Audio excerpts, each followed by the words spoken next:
Hi, I'm Ian Higton from Platform32 and I'm here at Bovington Tank Museum to play some Steel Battalion and drive some tanks. Charge!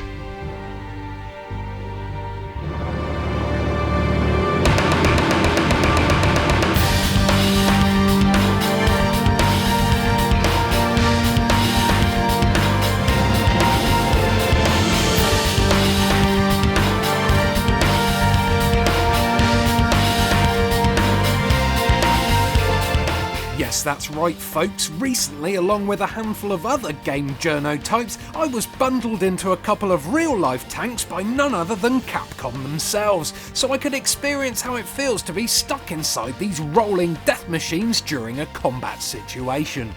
But why, you might ask if you're weird enough to talk to your computer?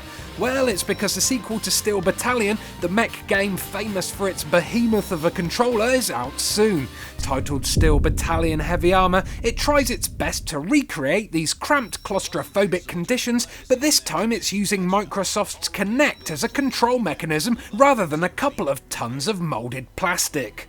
Set in the future but lumbered with World War II era technology thanks to a silicone-eating microbe that started destroying all microprocessors in the world in 2020, you take on the role of a commander of a vertical tank, also known as a VT, which is basically a tank on legs, as you are plunged headfirst into a variety of mech-on-mech battles. Capcom was super keen to demonstrate how authentic this experience could be, so before we even got the chance to play the game, we were told to suit up and were given a quick briefing from real-life army men's.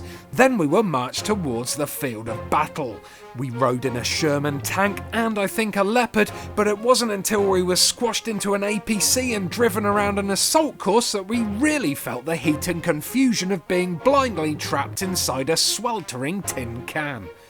Luckily, that's as far as the experience went and no one was blown up, unlike in the actual game which sees blood and limbs flying everywhere. Yes chaps, this game is a truly adults-only Kinect adventure.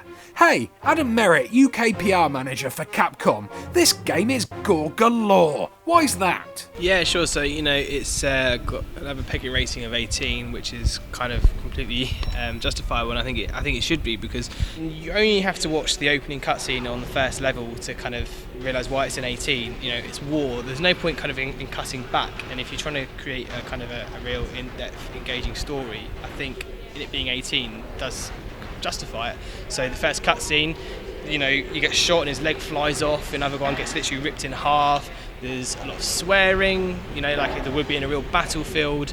Your guy might try and run out of the tank and you're just a little bit too slow, but you drag him in and he's limbless, and you just see all the kind of the graphic gore.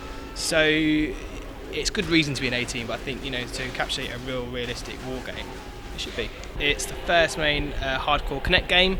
Kind of think of it as the Dark Souls on Kinect. It's developed by From Software, so for those that think that Kinect is just kind of for your little sister, for your daughters, it's not. It can create a film-like experience to kind of new engaging levels.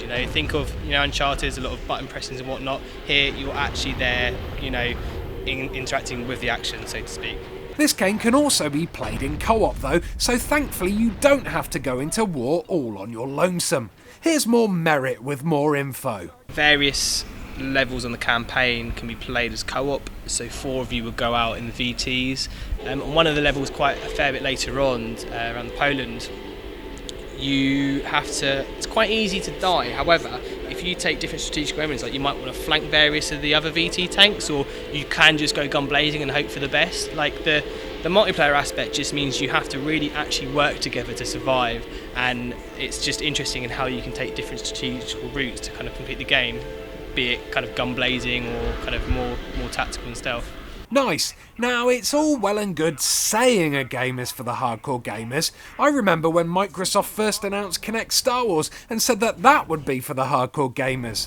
The dumbass mini-games and the horrific dance mode soon put pay to that idea though. So, is Steel Battalion just another gust of hot air from the Xbox's a-hole, or do we finally have a game which can deliver the kind of experience we were promised when Kinect was first announced? Well, I tried the game and guess what? It's definitely not for the Zumba fitness loving casual gamer. It's bloody hard, like hard as in real war hard. And it's gory, like as in, oh my fucking god, his limbs have just been blown off gory. The horror and confusion of war is smack bang in your face for the majority of the game, and the beach landing right at the start is a truly punishing experience. Bullets and explosions will rock your vertical tank as you struggle to pinpoint your enemies. You'll fight to manoeuvre your sluggish war machine and curse out loud as you die over and over again. People with no patience will no doubt hate the game instantly, but keep at it, and those after a real hardcore challenge with the added immersion of Kinect thrown in will find something really rewarding here. The developers have recreated the feeling of being inside a World War II-esque tank perfectly. The reason you'll struggle to find your enemies is because all the equipment is old and mechanical. There's no computers here to target your enemies for you, it's all periscopes and radars. Your VT is sluggish and hard to control, not because the controls are crap, but because they get the feel of a lumbering, rusty, out-of-date tank just right. And that's to the credit of From Software, whose attention to detail will draw those dedicated few into an incredibly rewarding experience. But by crikey, is that going to be an experience you will have to work for. You really will need to get good at this game and learn how to operate your VT perfectly to fully understand what the developers had intended to convey, and sadly this is where the same usual problems arise with Kinect. It's all well and immersive in theory, standing up to look out the top of your tank or reaching up to pull down a periscope, but the sensor was only perfectly responsive 70 to 80% of the time for me.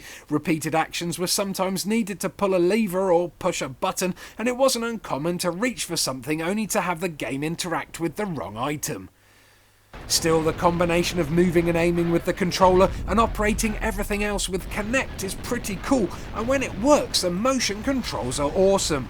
Pulling forward panels, flicking switches and closing hatches are a tiny portion of the actions you can perform with the VTs only. Then you get to use Kinect to interact with your crew as well. The Kinect action even goes outside the tank at points. For instance, in one early level, you have to use it to crawl towards, then push a plunger to detonate explosives strapped to a bridge. With spot-on, gore-drenched visuals and a dark but at times hilarious script, Steel Battalion is one of those games that truly needs to be played before you know if it's for you or not. So it's lucky that Capcom have just released a demo onto the Xbox Live Marketplace. So dust off your Kinect and give the demo a download to see if you really are hardcore enough. Because if you are, I think you'll find a great game here. But will you find the true saviour of Kinect for the hardcore masses? Probably not, no. But it's still a bloody good try, and as a hardcore gamer, for that I am thankful. Did someone just burp? What you eating, man? Just some leftovers.